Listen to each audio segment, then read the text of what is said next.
tra l'oblio e la memoria, tra tradizione e innovazione, tra intercultura e monocultura.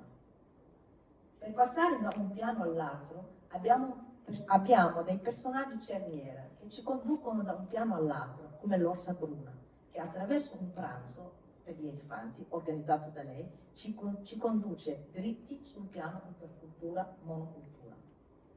Inoltre Bruna, a differenza di molti orsi, per esempio c'è un orso che si chiama Roby, che fonda un movimento che si chiama Movimento della Lega Allegra, che vogliono gli elefanti fuori dall'isola e dicono che i dentoni devono tornarsene a casa loro. I dentoni sarebbero gli elefanti.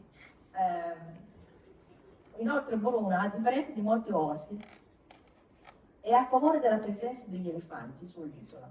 Infatti è un personaggio con cui mi sono data la possibilità di non fare di tutta l'erba un fascio, di non dipingere allo stesso modo stereotipato tutti gli orsi.